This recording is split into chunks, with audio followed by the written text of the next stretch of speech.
what a great group we have here. Thanks everyone for coming. I'm just so excited what I'm going to learn. I'm not only interested in silk dyeing, but writing a book someday and all that. So I'm pretty excited about what we're all going to learn here tonight. So again, my name is Sue Wachter. Joan Hitchcock here is my partner in crime. And then Susan Moyer is our wonderful guest. And we're just going to turn it over to her and let her run with it. Like I said earlier, we'll keep you on mute. She's going to go through her presentation. And as you have questions, so she's going to be doing some slides, showing some slides. So as you have questions, rather than speak out, what we'd like you to do is say, oh, on slide 1, I have a question here.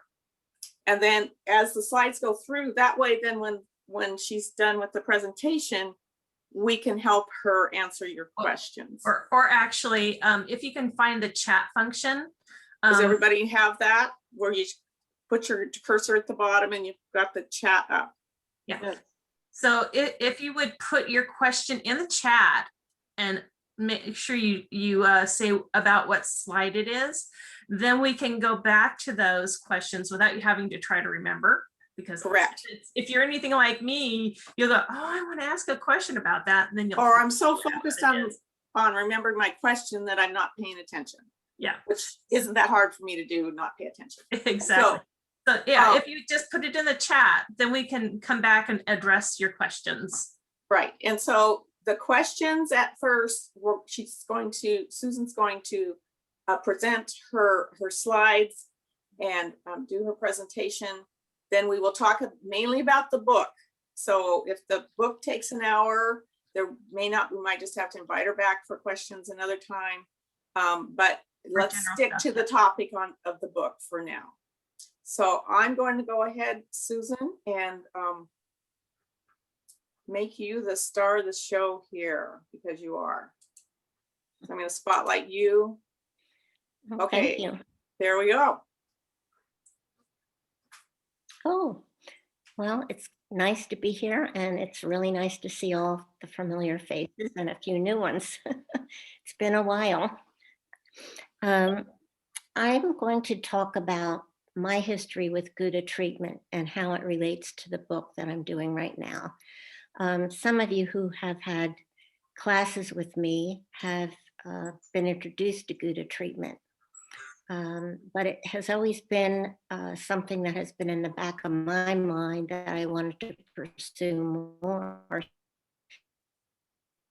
Teaching and semi-retired, I guess you would say. I've spent quite a few years exploring it. But I wanted to just start with my history with the technique. In the 80s, which goes back a ways now, Sissy Siska, who you may all know, the two of us were in a studio group, and we were freelance designers that sold our patterns to the trade in Manhattan. Mm-hmm. And she taught me Gouda Treatment. At that time, it was something that came in from Europe. They were doing it, the Europeans. At that time, I wasn't that interested in it, but I kept it in the back of my mind until I started writing my first book. Then I felt that it was something I needed to add to the book, and what we called any kind of treatment was an anti-spread. So there was more than one anti-spread. There were quite a few, but there was also Gouda Treatment. And what Gouda Treatment is it's Gouda that has been thinned down with a solvent. Gouda already has a solvent in it, but it's thinned down so that you can apply it to the silk. And that's basically all it is. It's Gouda, which is made with wax and paraffin, and then you apply it to the silk, and that gives you your foundation to paint on, your ground.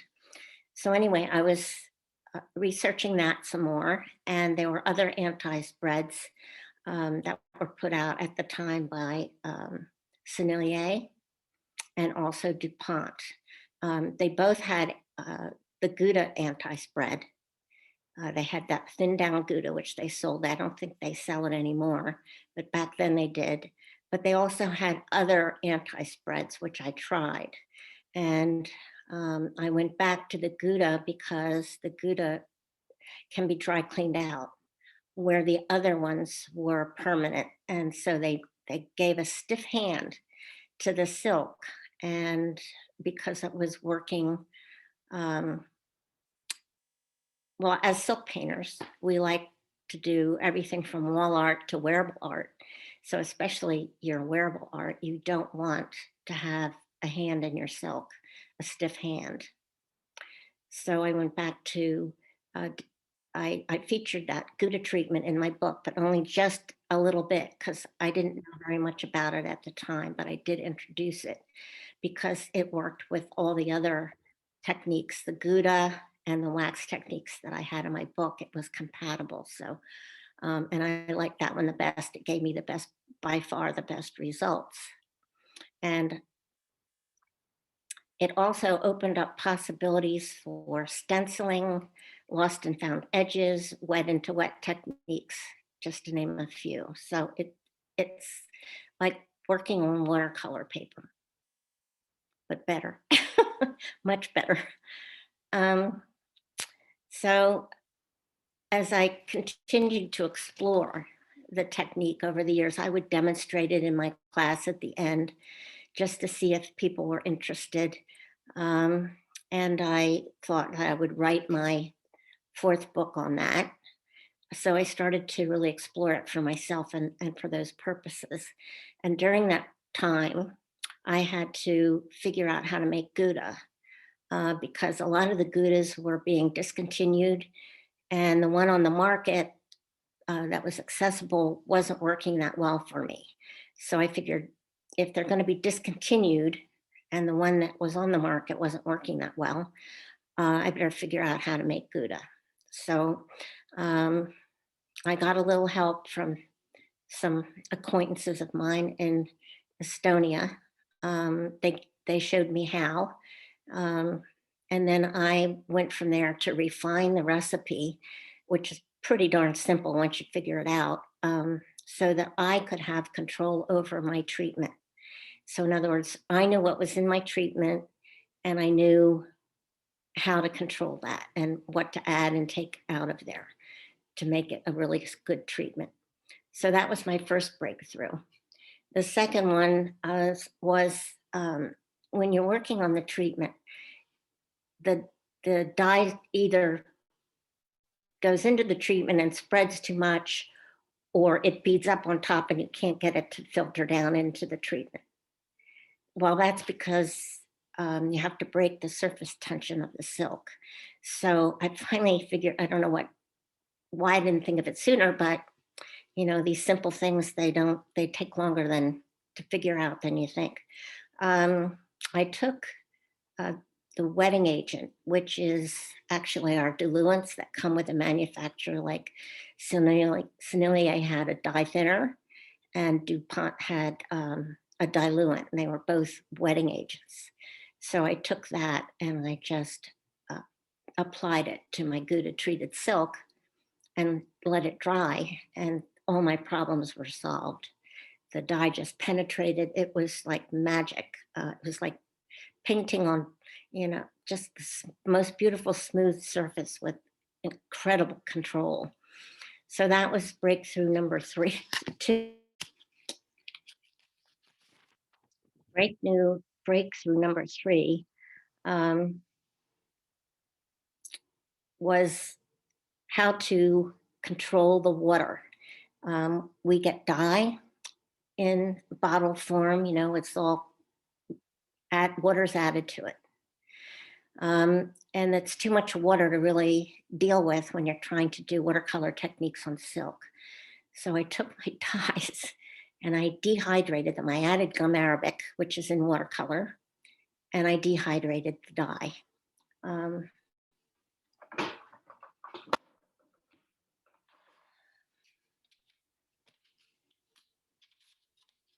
As you can see here, here's my DuPont mixing colors. all dehydrated. Doesn't spill. So I dehydrated the dye so that I'd have dye cakes. And that just gave me everything I needed to get started. And then, of course, I was using different brushes. And then I started teaching it in one of my classes, and one of my students said, you know, this is all well and good, but you really need to take some watercolor classes. You don't know enough about watercolor to teach this. And she was exactly right. So I took a class with a local instructor, couple people, took a couple watercolor classes. And the way I did that was I would treat my silk, and then I would make my dye cakes, whatever color the teacher was recommending for the class. You know, the watercolor teachers, for the most part, they say they want these different colors made by these different manufacturers, and you bring those colors to class and they teach you how to mix and use with those colors. So what I did was I got as close as I could, and I could get pretty close with the dyes. I made my colors and made them into dye cakes, and I treated my silk, and I went and took a couple classes, and I joined a watercolor group at the art center near us, Mendocino Art Center. So that's how I got started. And the other part of this picture is I love to go to aquariums, and I discovered years ago the leafy sea dragon, which I thought was a very interesting fish, a very beautiful fish. So I did one of my first watercolor paintings. I did a leafy sea dragon and two friends in the painting. And I noticed that children, whenever I showed this painting in a slide presentation, or children were really interested in finding the leafy sea dragon. They were fascinated by it. And I always wanted to write a children's book. So I started researching the leafy sea dragon, taking pictures, painting the leafy sea dragon, learning what I could about it. And I put a book together. And for the past, 6-7 years now, I've been working on that. And I was probably doing an illustration, about 2 illustrations a year.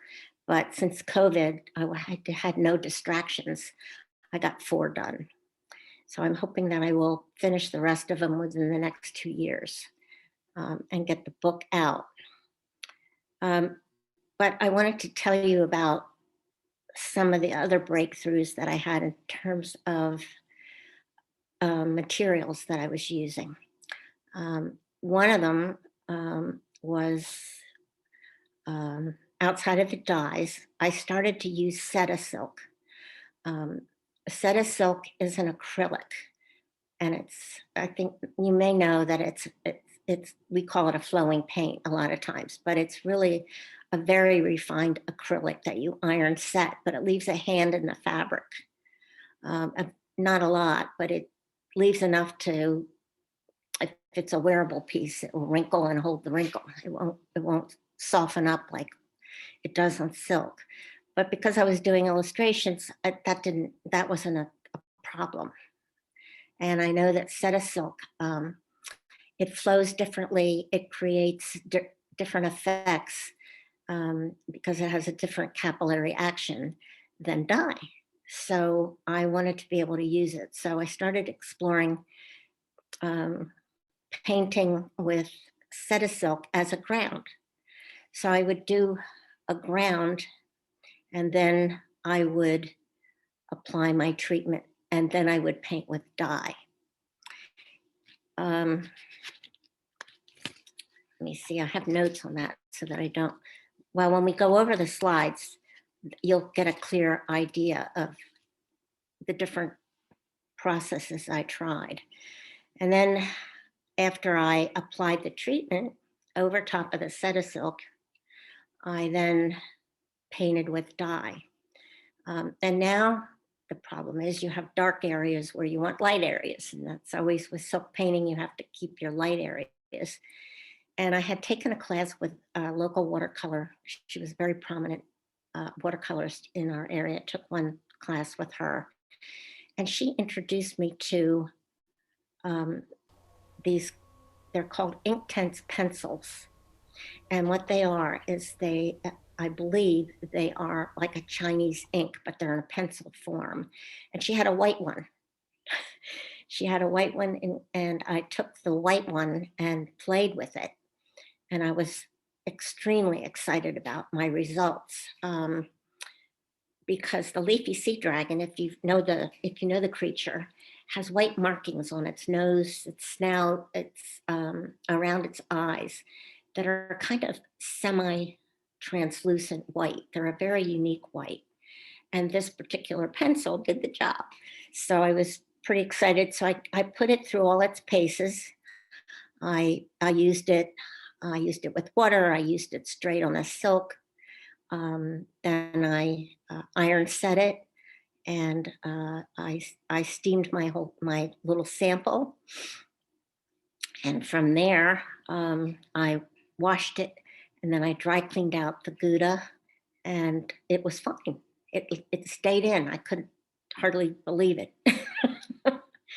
So since then, I've been working with, from the full palette of Inktense pencils, and I also have started using the pan paints, which are all kind of magical. See the pencils, here are the pencils, and they have a color. They show you what color they are on the top. And the pan paints,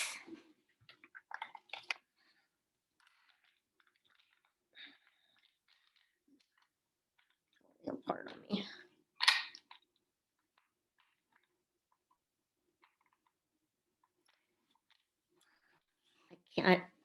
There we go. And you can see the white here. I've used that the most. So there are two. You can get a set of 12 and 12, or you can get a whole set of 24 in those colors. So I tried using that. So I was good to go. But I discovered that when I was using the Cetasilk, that the Inktense didn't always hold as I had hoped, because the Cetasilk actually encloses the fibers, and the fibers no longer they don't absorb the Cetasilk. They absorb the dye, goes right through, and it's fine, but they doesn't absorb the Cetasilk so well. So because of that, it didn't matter for my illustrations whether I needed to have it absorbed or I needed to steam it or anything like that. So it wasn't a problem for me, but I wanted to let you know that if you want to do some kind of a ground and you want it wearable and you want you want to use these products, the Inktense products, do a ground in your dye. And then to get your salt techniques or your shading techniques or whatever you want to do, your ground techniques, your whatever textures you might want, and then steam it, and then put your treatment on. And then when you work over it, it's going to sink in because you don't have the problem with the acrylic holding back everything. I do want to mention that you don't have to actually steam. You can, once you have a ground that's you've done with dye, you can put your Gouda treatment right over it. But know that when you paint on top of the Gouda treatment, it does go through, so it may disturb the textures that you've created with dye because they're not set. But you can do it that way. And I would explore that more. I mean, I'm just learning myself. And I think it's pretty exciting, all the things that you can do with this, by mixing up the techniques. So you might want to try that. So, and the reason that I steam is because I want all the texture to stay there. I don't want the texture to move. And I have the Inktense to overpower that situation. If I have texture coming through or a dark color coming through, I have the Inktense that I can soften that. It's not going to give you a pure white or anything like that, but it'll give you enough brightness. If you need brightness in your painting, you can pull it out with the Inktense products. So, and the other thing is that as I go along, I like to get rid of any residue that might be in my silk. So there's residue from putting the treatment on. There's a residue in the treatment. There's a residue in salt and whatever dye you're using, anything like that. So I like to wash it out before I stretch it up and put the treatment on there.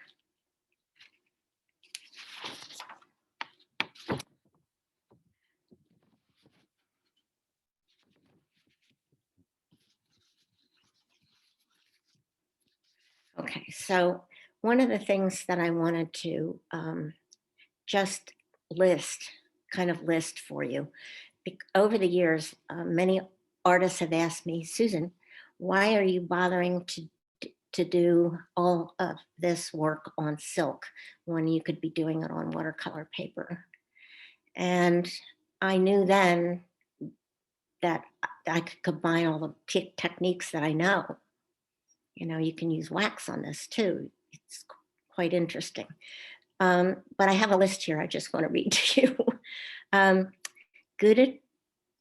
Gouda Treatment on 12 Mummy Habitai silk is a dream to paint on.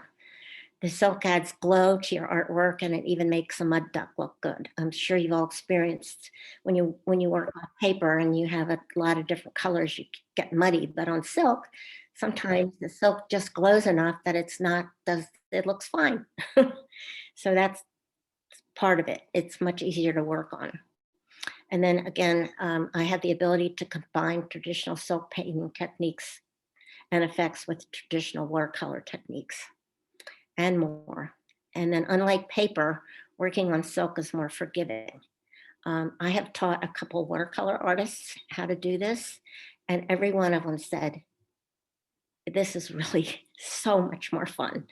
They weren't willing to give up their watercolors, but they could see promise in what this had to offer us. You can also rub blend. I love to blend. And you can rub blend and you can work into something and you can blot something up and you can scrub something out and you haven't, you would have shredded the paper. On the silk, you don't. You have a lot of leeway to really work a painting. And as I said before, you can use wax in combination with Gouda treatment. You can also use Gouda line. You can put your Gouda line, if you like line, you want to use line in a way, you can put your Gouda line over top of your treatment, right on top of it. And recently, and I have to get back to doing more of it, I have used Pebeo Frisket on my treatment. I'm not a fan of Frisket, I discovered. And you have to pull it up very, very, very carefully so you don't bruise the silk. Don't go crazy with your rubber cement pickup because you'll bruise the silk. But I have been experimenting with using Gouda line as a frisket on top of treatment, and I've had some really good luck with it. So do you understand what I mean? It would be like a liquid frisket where you would block out an area. If you wanted to do, let's say, ocean waves and you wanted to wash out the white, you wanted to block out the white part, you would put the frisket on there. So I was experimenting with that. And then I could go in and it would pull up off of my first layer of Gouda treatment. It would separate. I could pull it off, but I still need to play with that some more. So that's something, I need to play with and let you know what happens. Now, the similarities between Gouda treatment, treated silk and watercolor paper and palettes. Die cakes last a long time. So a little expensive dye that you make into a dye cake can last you.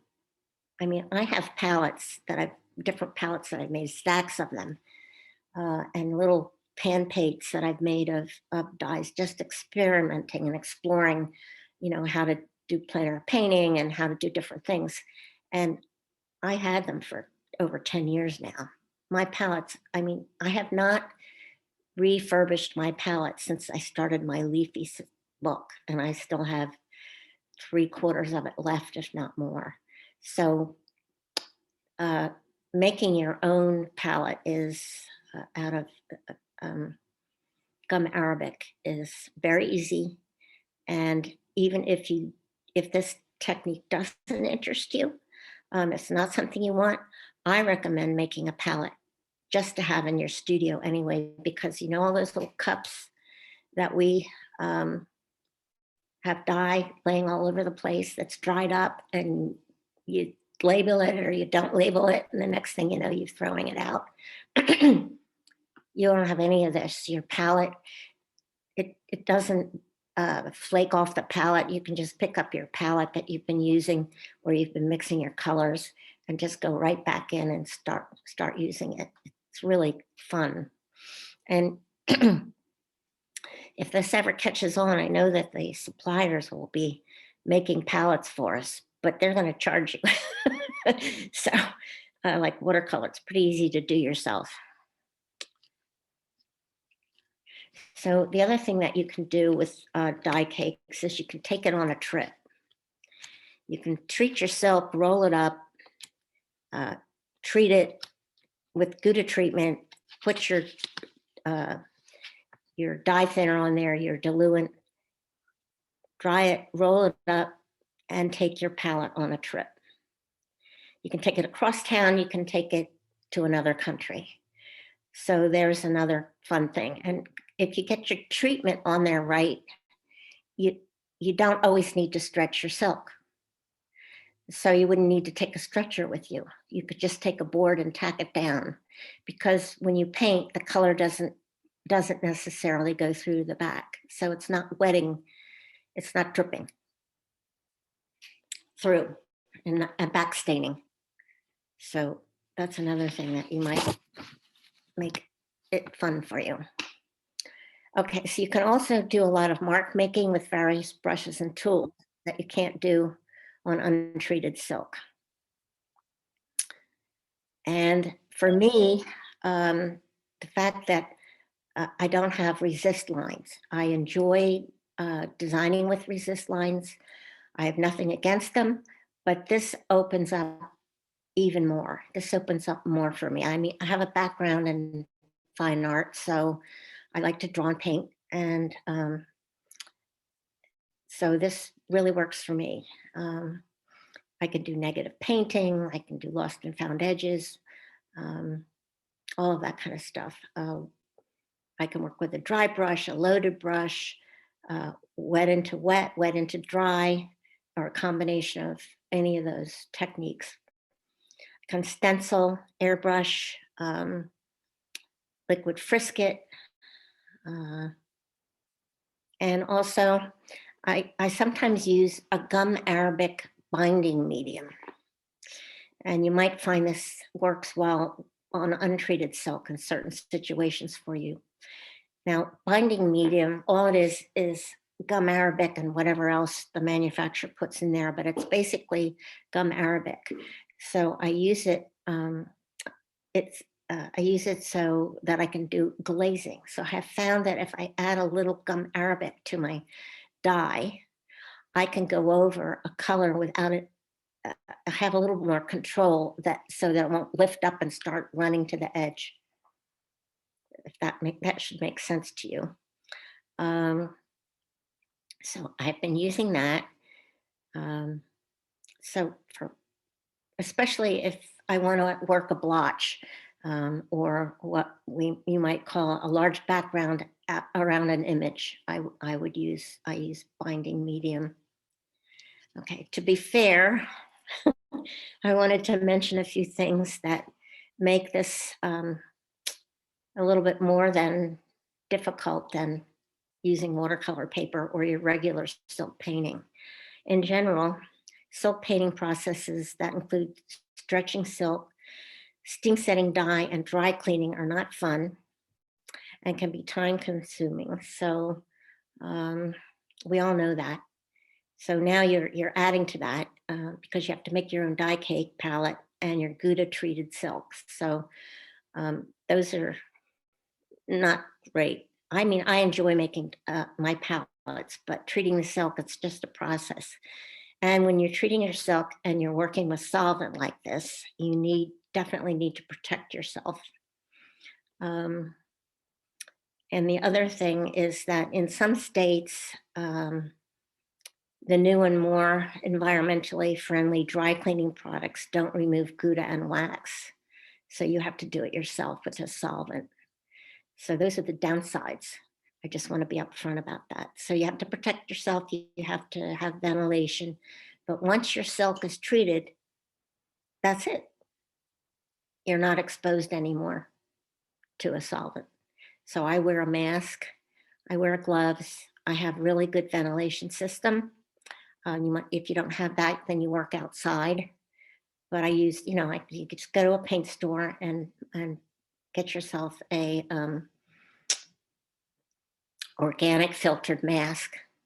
And they're very easy to wear. You'll only have it on for 5 minutes while you're treating your silk, and leave the room, leave wherever the area is, let your silk dry, and you're ready. You're done. Okay, so I'm giving you some hints about making your own palette, making your own treatment, texturing your prints and all that. And I don't have a handout about that for you, but what I can tell you is I'm assuming most of you are members of SPIN.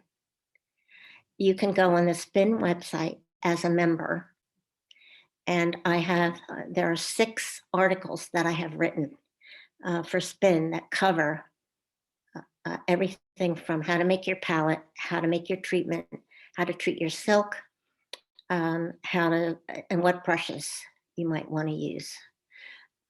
So I have a little handout that Sue is going to email you after this that tells you which issues that information can be found, which issues in the archives on the silk painting website, SPIN website.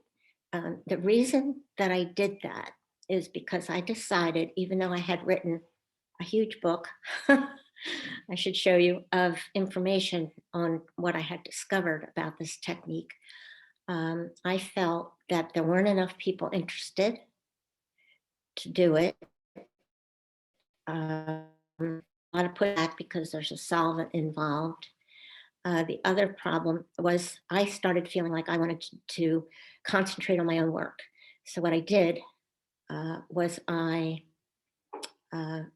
just wrote the articles for SPIN with the hope that they could, increase maybe their membership or somehow make it useful for them. So that's why it's there, and that's why I don't hand it out. That's why I'm not going to hand it out. Sorry, but I think you'll understand.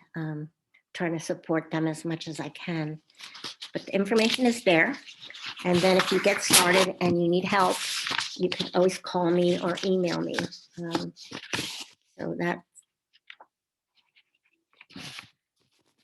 So what I'm going to do now is I'm going to share one of my illustrations and show you how I developed the illustration.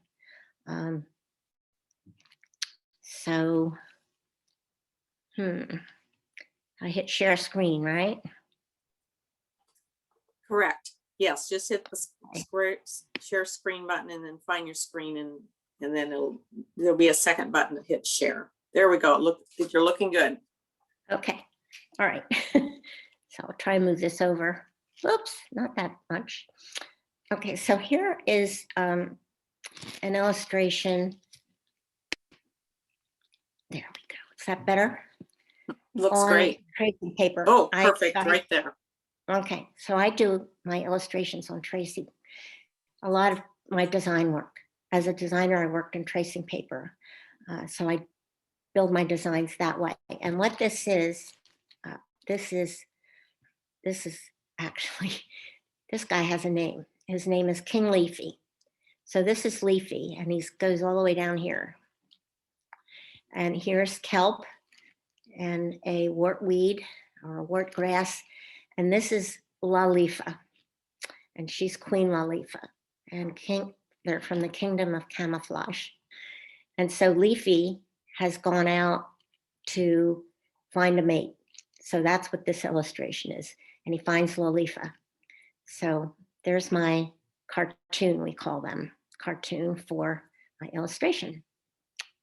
And here, this little cross here is my focal point. I want them to be looking at each other. And that's where their eyes meet. Okay, so here is my first painting.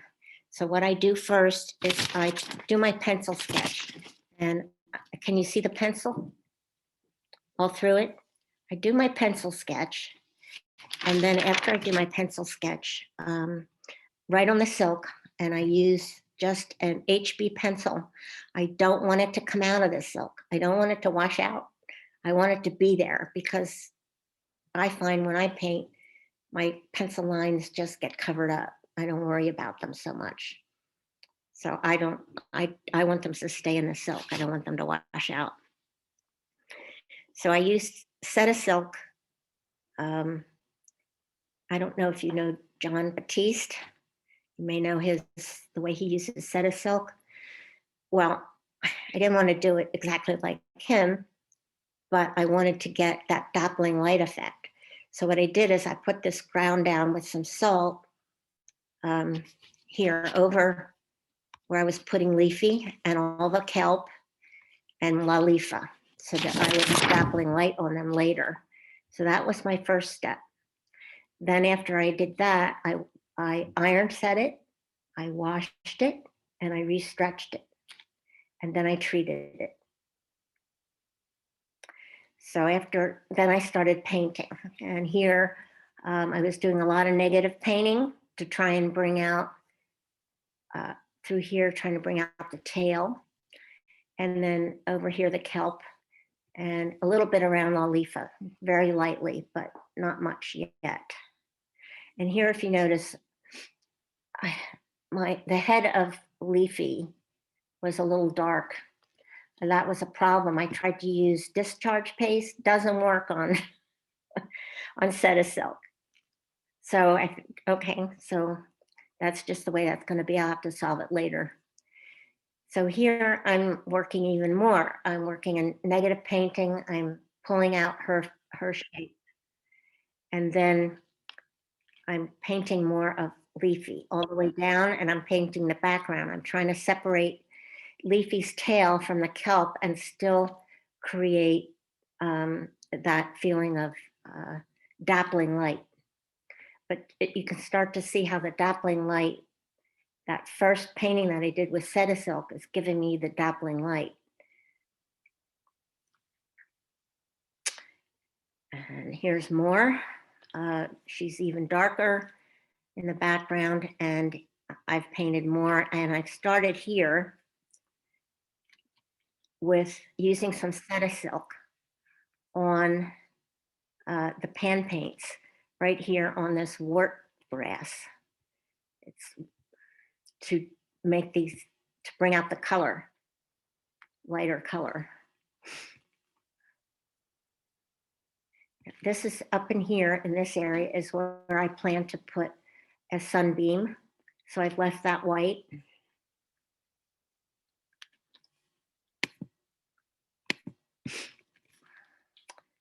And now I've started to use the Cetasilk pencils on Leafy. Well, that's kind of, well, you can see in here, I've started to use the pencils. I started to use the white pencils up in this area here And I started to use the pan paints on the head to try and bring back some lightness to it where it was too dark. And here, I bring out edges. I'm using the pencils and the pan paint to bring out these areas here. Here's the white. That was a light area where there was no set of silk. So I made it lighter and do negative painting here to bring out the fins.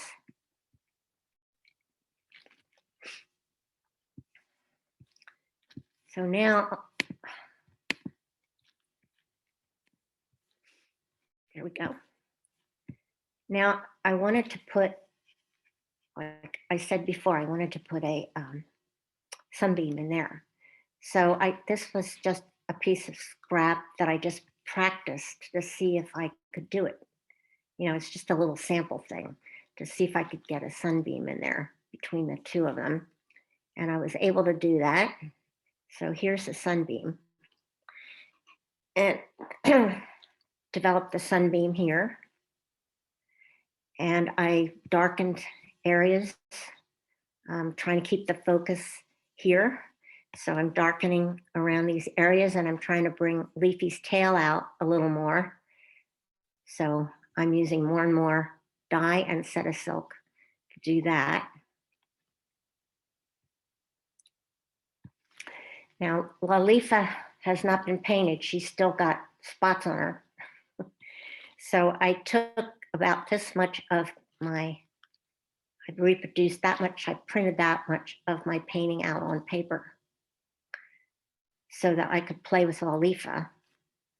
Here it is. So I could play with her on that piece of paper before I went in there and painted her so I could see what I was going to get. And I went back in and I did a lot more work on pushing, separating Leafy's tail from the background and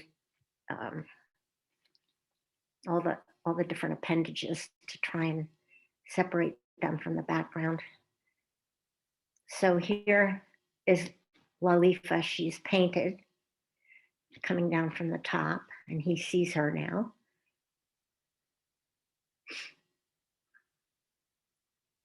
And then I put it in black and white so I could see where my problems were. To tell you the truth, a lot of times I like my work in black and white better than I like it in color. But it does show me where I need to work on my darks.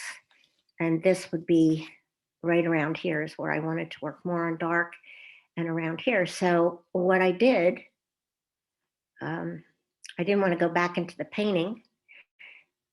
So I vignetted, I got my Photoshop skills going with my husband and I put a vignette around it so that this part would be more focused. So the vignette is, I think you probably all know what a vignette is. It darkens where you put it. It's like framing something, but you can go in Photoshop and you can decide where you want it. You can decide how dark you want it, what color you want it, all those different things. And because this is an illustration, and I wanted to keep going with how I imagined it being without going back into my painting, I went and did a vignette. So if I wanted to sell the prints, it would have the vignette. For my book, it would have the vignette, but the original painting doesn't have the darkness around it. You can barely tell the difference. It just focuses this area more.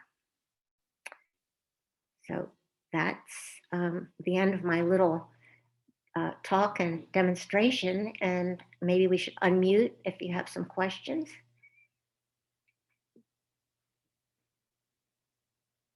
Because I can't hear anybody. Hi, can you hear me? So do we Yes. want to, as we're talking, do we want to ask any of the questions in regards, leave this painting up for a couple minutes? And if there's any questions on that, the painting process for her book that involves this particular image, any questions on that first while she's got the got it up on the screen now. Any questions on the slides? So when you said you were going in and adding more colors around leafy and things, you were saying that you were using the Seta silk and your dyes, but were you, was it your Inktense rather than? Using Inktense pen paints and Okay. Inktense pencils. All right. If I go bigger on this, you can start to see. Yeah. There's drawings in here, you know, on all of this. So especially let's look at this one here. I wanted to pull this particular appendage out. So I highlighted it in the yellows from the pan paints. So that was the Inktense pen paints? Yeah, Thank you. and then down here, you can see that yellow line. I put that on there to bring that ribbing out of the appendage. And here, it was white. It was left white from the very beginning, but I went back in and I did add a little bit of white on of the Inktense pencil and pan paint on this part. And then, you know, I highlighted stuff here, keep that dappling light. I went in different areas to highlight it. So the texture that I see is that's the salt effect. The salt coming effect through. here, right here, and here, all of that salt effect was done by the Seta silk. What's here on the kelp, a little bit of salt on the kelp, if I can maybe bring this up so you can see it a little bit better. All that salt in here, texture, which kelp has that texture. That's done right on top of the treatment with the dye. Okay. The Seta silk was underneath, and the Seta silk is giving me these bright areas, you know, to get that, feel like that. So the one that's behind, leafy, where the tail is. Right here. That's all dye. The only thing that's Inktense on here is this white. I brought this out a little more, these appendages, I pulled them out a little bit more in white to make them like a little fairy, you know, pull them out so that she felt like she was swimming there, hovering in the depths. I may have done some Inktense on like these, well, they're, what do you call those things? I forget what you call them, but yeah, the little spines to bring them out from the background a little more. And up in here. Dynaflow instead of Inktense? Pardon? Can you use Dynaflow instead of? You can try it. It's kind of the same stuff. Not Dynaflow. No, Inktense is it has ink in it. Instead of yeah, it's ink. Dynaflow is acrylic. It's like Seta silk. You can try it instead of Seta silk. Should work. Dynaflow, but I don't know how to use Seta silk for some reason. Yeah. I can't hear you. Leslie, your sound is you're kind of quiet. Or if you could get closer to your speaker. Yeah. So Please, I've got a question. Yeah. Okay, Leslie's still talking. Hold on just a second. Leslie, go ahead. all right, so I understand that Seta silk is like a different brand of like Dynaflow. They're similar. Yes. Yeah. You know, the manufacturer may have tweaked it a little differently, which means that you need to explore it with this technique. But I don't know why. You know. Okay, and the Inktense are washable, you said, because I thought I used them once and they washed out. You just wash them in cool water or something? Well, the way that I use them is in an illustration that I'm not washing, so I'm not as concerned about that. But I Okay. did have a few very good.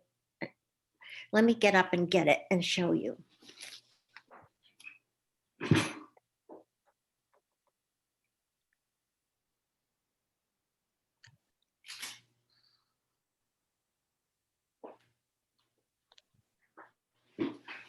I don't know how this is going to work, but here I can show you. You see this one? Here, This was just a little sample. You Susan, see the white? if you unshare of that other screen, we can highlight you so they can see this. So if I you think take your Probably cursor, see it. Now, Susan, unshare your screen. Stop Like- sharing. take your cursor to the top of the screen and then hit the unshare button. Okay. Stop sharing. Yes. Okay. Okay. Now we'll highlight you. So yeah, you're highlighted now. I mean, I've got black on, so you can't really see it. But So if everybody hits their view and hits the speaker view, you'll be able to see a full screen of what she's showing you. So that's been washed? so this has been washed and dry cleaned and a bunch of Really? things. Oh. And my very first leafy painting was also, I washed it, I dry cleaned it and washed it, and it was fine. But that you're gonna have to explore more. But- I can't. No, I'm not. there are different techniques that if you did want to wash it in between, that maybe you could. That's Yeah, That's you gotta interesting. test it. Yeah. I'll show you another one. See, what I do is I test Yeah.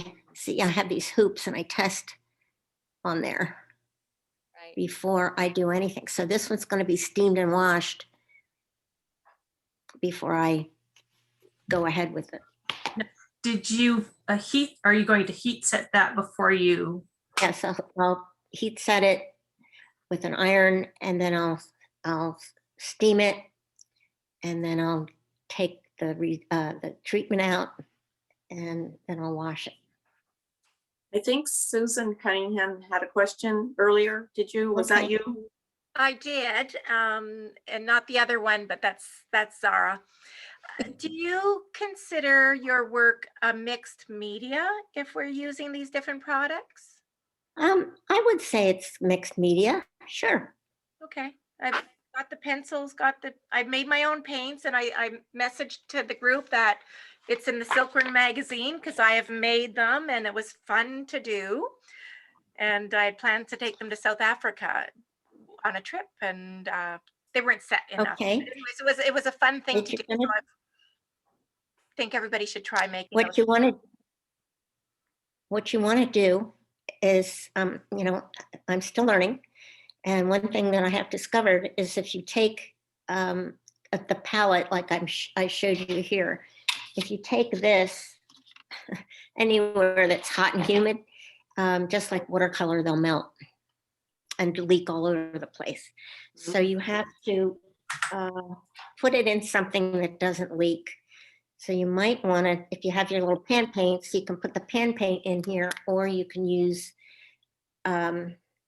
these come from the Possum palette. So you use the Possum palette, and they come with these little containers that so far haven't leaked for me. So since we're getting close to time, I think a lot of the questions at the beginning are answered by your letting people know that the full information is on the Spin members. Anybody that asked a question on the chat, does that take care of your questions, or are there any other questions? I want to make sure those people that did put things in the chat, that they got everything answered. So there is a question on what is the name of your book and where you can get it. Well, it's, let me see the name of it. I have to think a minute, but I'm not going to be able to get it out there for a couple of years. And when I do, Did I'll you let already you know. have one that you published though? Silk Painting for Fashion and Fine Art, a how-to book. They're out of print. There's two of them, Silk Painting, The Artist's Guide to Gouda and Wax Resist Techniques, and Silk Painting, The Artist's Guide, Silk Painting for Fashion and Fine Art is the second one. And then there's the third one, which is the revised edition of the second one. And so I would just, get it from, where do you get those? Where do you get Amazon? There's different places that sell older books because you probably afford to get one for $1.50 or something. I have bought 2 of your books. Good. So anyone else, it said, how did you make the sunbeam? That was another question. How did I make what? How'd you put the them? beams in the sun on the painting, Okay. Do you want me to go back to that one? Sure. will that be helpful? Yeah, so you could go back, share the screen again. And that was a question from Vicky. Okay. Okay, so the sunbeam, I was very careful how I painted my dye in there so that I could create, the light areas. And then the light areas here, I went in with a pencil to highlight that. So this is the Inktense pencil a little bit too. Not only dye, but Inktense pencil over it to give me those sunbeams. Awesome. But it was,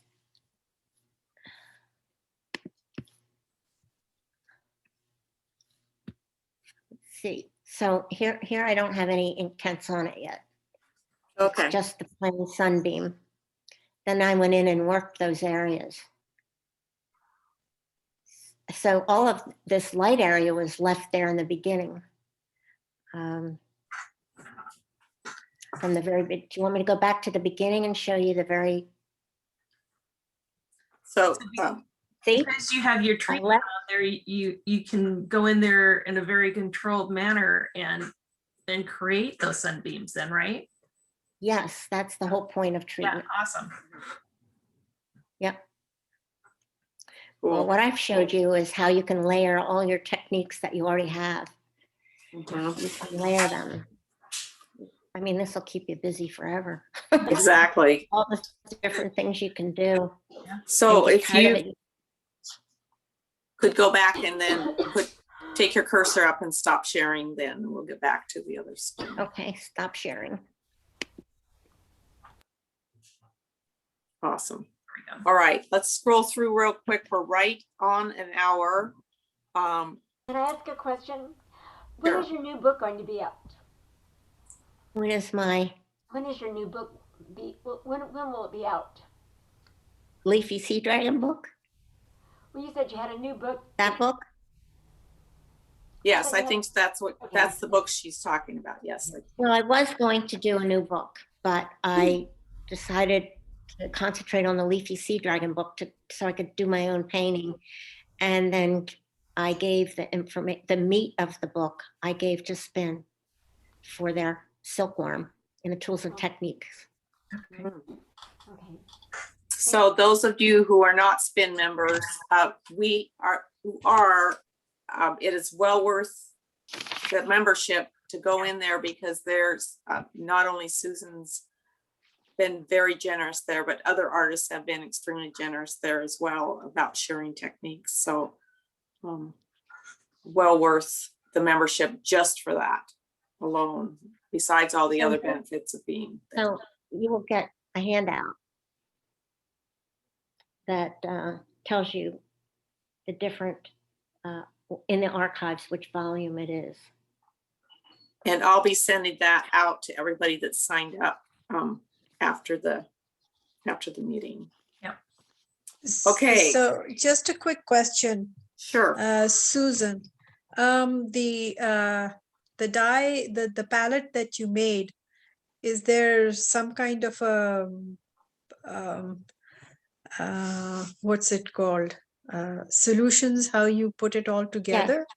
There, the recipe for the DuPont dye is the whole process of how to make it is in the articles on the Spin website in the Silkworm. But Zara, it's very easy. oh, sorry, Susan. Zara, if you look in the chat, Susan Cunningham put the volume, the issue of the volume that it's in. Right. Okay. So there's a lot in the chat, so you might have to scroll to Scroll find up. it. Yep. Okay, all right. Oh, So if there's no other questions, like Susan said, she generously said you could contact her if there's something else you think of. We will go ahead and try to honor everybody's time. Boy, my mind is just reeling. I don't know about the rest of you, but like, oh my goodness, stay away from Amazon right now. Like, yeah. Because I just am all ready to I got a screen up already, ready to hit the buy button on a couple of things. So thank you so much, Susan. That is fabulous information, and Yes. we really appreciate my pleasure. your It was time. wonderful seeing you again, Susan. Oh, it's great to see everybody. Yeah, I did a teaching workshop grade. with you in Montreal many years